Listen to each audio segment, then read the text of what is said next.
Hi, I'm Paul Shaborsky. And I'm Kate Mooney. And that's our 1981 Camaro.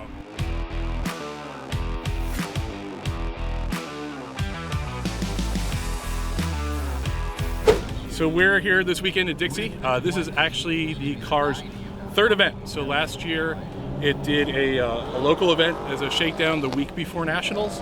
And then we loaded it up on the trailer, still leaking oil, still completely untested, and drove it from Maryland out to Lincoln, Nebraska.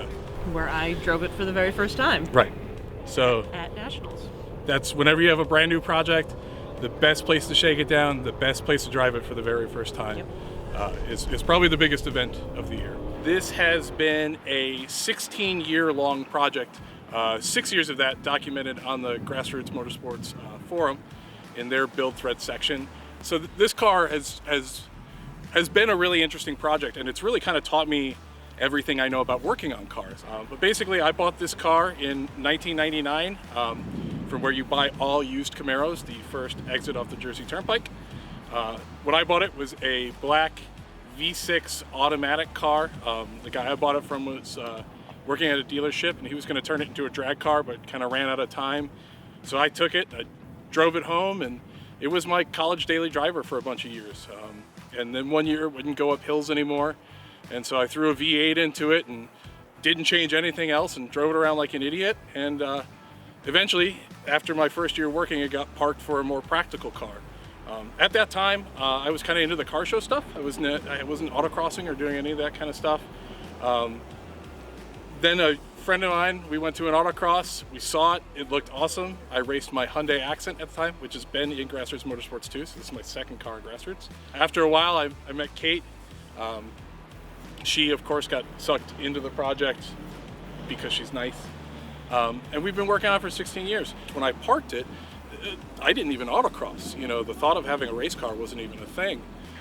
It wasn't until we started racing a couple of years later, and I had friends that were driving Cobra replicas and Corvettes and all this stuff, and you know, I had this Hyundai that was fun and dumb, but it wasn't necessarily fast. And I went, man, I really wish I had a fast car for this. And I remember that we had that thing sitting there, and so at that point, it was all autocross all the time. And the cool part was, I had emails going back to 1999, where as a college student, I was asking Ron Vermolm what kind of suspension I could put on this car to get it super low. And he's an amazing guy, and he had all the patience in the world to tell this 20-year-old kid how to make a car awful, but not awful at the same time. The interesting challenge with it, and one of the reasons it took so long, is we didn't have a garage. So this was, you know, really as grassroots as you could get it. It was in my parents' garage for a while, and then they sold that home, and it had to go live 2.5 hours away. So we would grab the dog on the weekend and hop in the car and drive out to Cumberland, Maryland, and work on it in our friend Doug's garage for a while. Well, that worked for a couple of years, and then it had to move out of Doug's, and it went to Mikey's, and it was there for a while too. And eventually, about 3 years ago, we bought a house in Catonsville, and we got our very first garage, and that's when we were able to really start in on this project. This was the first car I ever painted. Before that, a lot of sanding. Kate got to do a lot of body work, which she really enjoyed. So if anybody needs body work, come talk to Kate. But we did all of it. So we did all the suspension layout. The car in the front is pretty standard Camaro. It's got tubular upper and lower control arms. It does have a set of coilovers that are mounted to the cage. That's a little bit different, but it's still this regular old Camaro steering, just with a faster box and some fancier bits. The back is way different. It's the leaf springs are gone, and it's in its place. It's a 3-link rear suspension with an underslung Watts, 4 9-inch, 483 rear gears, everything you could change, we changed back there. All of that's connected up to a Jericho 4-speed that I got from Ron Vermolm, so this car has lots of fun hand-me-downs. And the motor in it is a 377 cubic inch small block that I got from Randy Pager. So the first time I ever drove CP at Nationals was a couple years ago. Randy was super cool, let me show up, drive his car.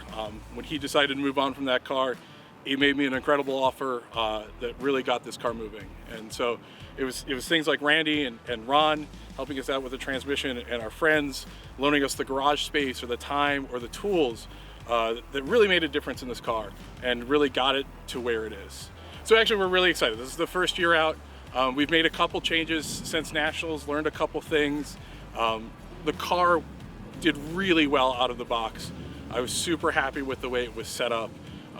It was my best showing at Nationals, and it was just outside the trophy. So really, we were super happy. We can only go up from here. So we're really excited. We've got a strong class this weekend. There are 10 other competitors in C Prepared. It's the largest prepared class here. And so we're really excited to see where we end up. This car, as I mentioned before, this car has been a labor of love for us, and it's been a community effort. There have been tons of people who have helped us throughout. A lot of the names are familiar. Ron Vermolm, Larry Casey, Sam Strano, Mike Moran, but others that aren't so familiar.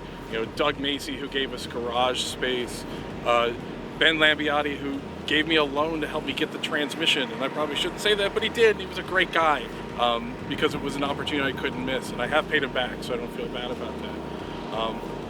But also the forum too. I talked about burnout on the 16-year project, and there's definitely a little bit of a high when you post some stuff up on Monday and people start going, "Oh man, that's cool," and you're like, "Yeah, that is cool." So I really do mean it when I say that this is a community build.